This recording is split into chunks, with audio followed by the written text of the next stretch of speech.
Hello everybody, welcome to study motivation. आज हम class 8 history chapter second from trade to territory का second part करेंगे। Company rule expand. यहाँ पर क्या है, कंपनी का जो शासन है वो बढ़ता ही जा रहा था।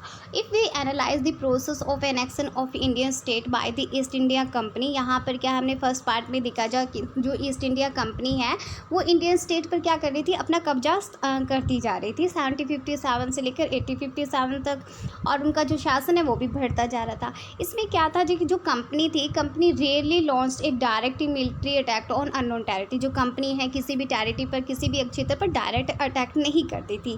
इंस्टेड इट यूजेस की बजाय वो क्या यूज़ करती थी, वहाँ के पॉलिटिकल्स मामले, इकोनॉमिक उनके पैसों को कम कर देना, डिप्लोमेटिक जो कूटनीतिक रणनीतियाँ अपनाकर वहाँ पर उनकी इंडियन किंगडम्स को अनेक्स करती थी। After the battle of Buxar 1764 में, जब बक्सर ऑफ बैटल कब हुआ था, 1764 में। इसके बाद क्या हुआ, the company appoint resident in Indian state. Battle of Buxar के बाद कंपनी ने इंडियन स्टेट पर एक रेसिडेंट को अपॉइंट कर दिया।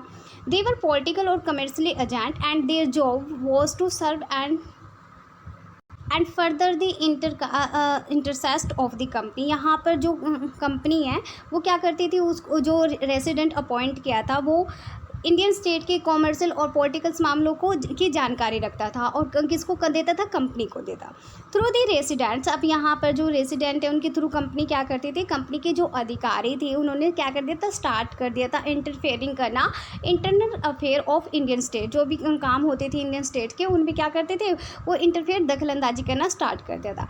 दे try to decide who was to be successor to the throne. वो कोशिश करते थे कि किस राजा को यहाँ पर बिठाया जाए और किस राजा को हटा दिया जाए, एंड एडमिनिस्ट्रेटिव के लिए किस पोस्ट पर किसको बिठाया जाए, इस प्रकार के कामों में दखलंदाजी करने लगे थे। साथ ही sometimes the company force to states into a subsidiary alliance. यहाँ पर सब्सिडरी अलायंस को भी फोर्स करती थी। इसके अकॉर्डिंग इसमें क्या होता था, जो ये अलायंस है, जो इंडियन रूलर्स है, उनको क्या होता था, अपनी सेना रखने का अधिकार नहीं होता था। They were to be protect by the company, कि वो अपनी सेना नहीं रखेंगे, उनको कंपनी द्वारा प्रोटेक्ट किया जाएगा और कंपनी उनको सेना प्रोवाइड करेंगी।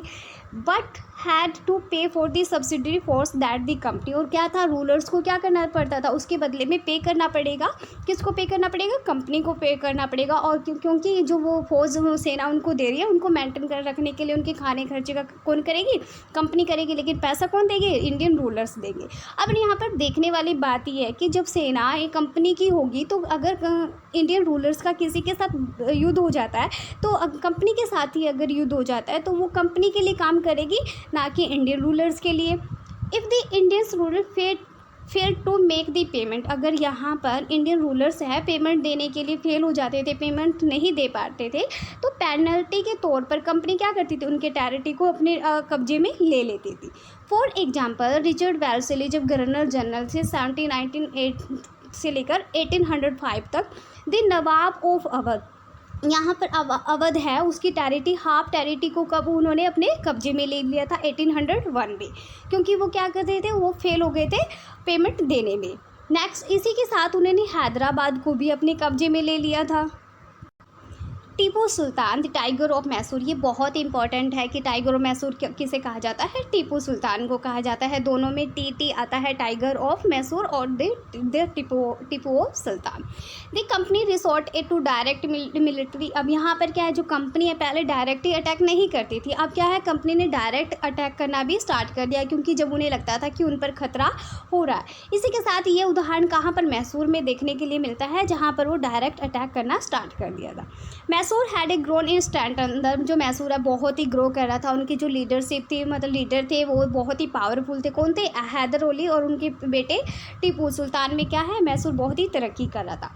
जो मैसूर कंट्रोल दी प्रॉफिटेबल, जो उनका व्यापार था वो भी क्या था, बहुत ही प्रॉफिटेबल चल रहा था। कहाँ पर, मालाबार कोस्ट में।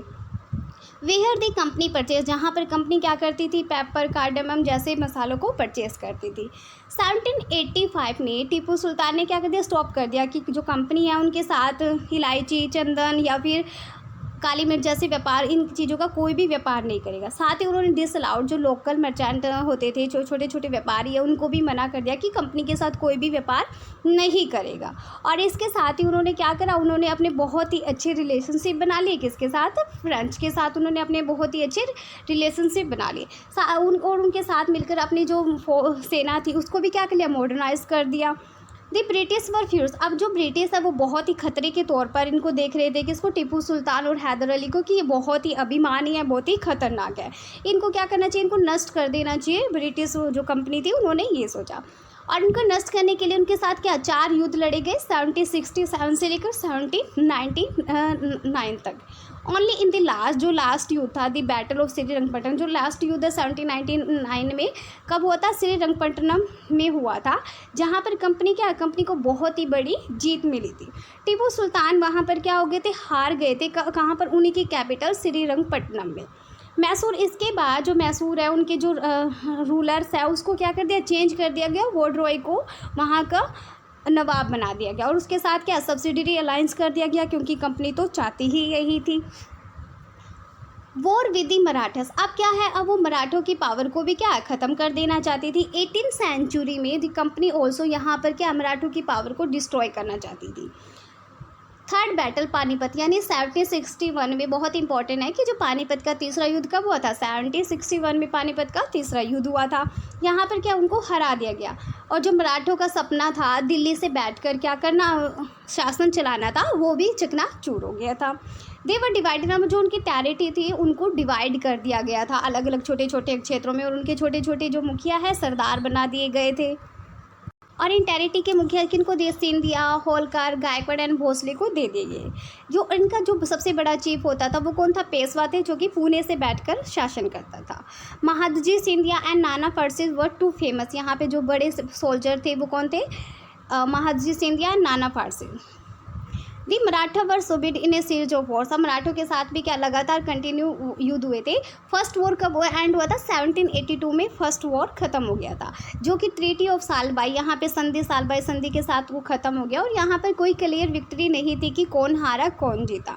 द सेकंड एंग्लो मराठा जो युद्ध हुआ था वो फाउट डिफरेंट फ्रंट्स, यहाँ पर क्या है, ब्रिटिश ने ओडिशा और यमुना का नॉर्थ साइड जो है उसमें आगरा, दिल्ली पर क्या करा, टेरिटरी को अपने कब्जे में ले लिया। Finally the third Anglo Maratha war of the 1700 से 19 क्या हुआ, मराठों की पावर को बिल्कुल ही ख़त्म कर दिया, और जो पेशवा थे पुणे से बैठकर काम करते थे उनको क्या कर दिया, यहाँ से कानपुर के पास बिथूर में भेज दिया विद ए पेंशन, कि आपको पेंशन दी जाएगी, अब वापस यहाँ आना मत। The company now had complete control, अब कंपनी का क्या है, बहुत ही कंट्रोल हो गया था साउथ के साइड में, विंध्यास की साइड में। दी क्लेम टू पैरामाउंट सी, अब जो क्लेम है, कंपनी क्या कर रही थी, अपने आप को सबसे सुप्रीम बता रही थी कि हम सबसे सुप्रीम है। It is clear from the above that from the early 19th century the company क्या है, जो हमने अभी देखा कि वो हर जगह अपना कब्जा कर रही है, तो इससे क्या होता है कि उनका कब्जा हर जगह चलना लग गया था, उनका शासन बढ़ता ही जा रहा था। अंडर लॉर्ड हेस्टिंग्स जो गवर्नर जनरल थे, कब से 1813 से 1823 तक, जो कि 10 साल गवर्नर जनरल रहे हैं lord Hasting.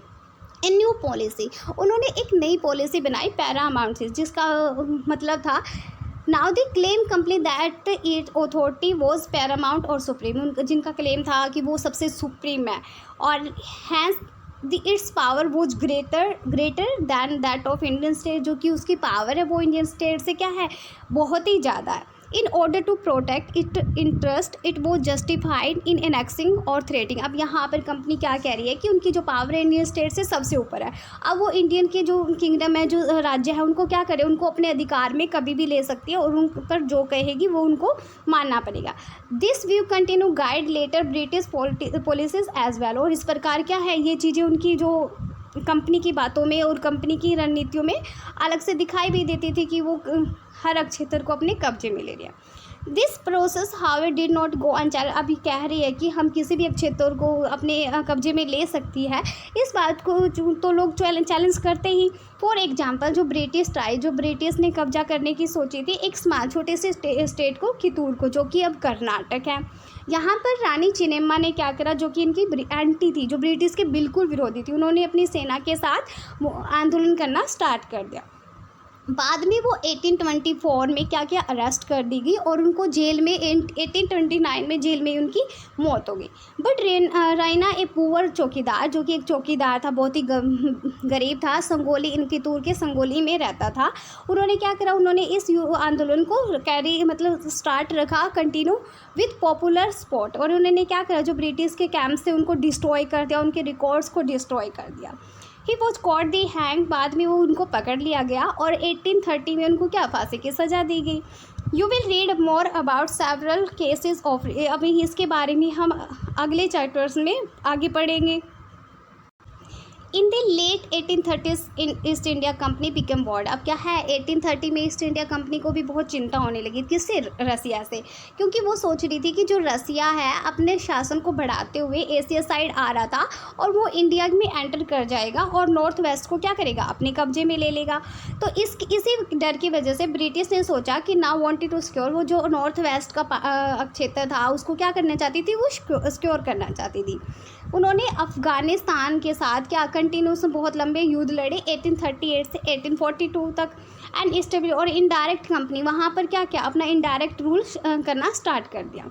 Sindh was taken over in 1843 में, और सिंध को क्या करा, अपने कब्जे में ले लिया। कब? 1843 में। बाद में जो पंजाब, अब बारी कब किसकी थी, पंजाब की टर्न थी। बट द प्रेजेंस ऑफ महाराजा रणजीत सिंह, यहाँ पर कौन राजा थे, महाराजा रणजीत सिंह थे, जिससे कंपनी बहुत ही खतरा महसूस करती थी। उनकी डेथ के बाद 1839 में, उनकी डेथ के बाद क्या करा, उन्होंने सिख के साथ लड़ाई लड़ी और वहाँ पर भी क्या करा, 1849 में वहाँ पर भी अपना कब्जा स्थापित कर दिया। The doctor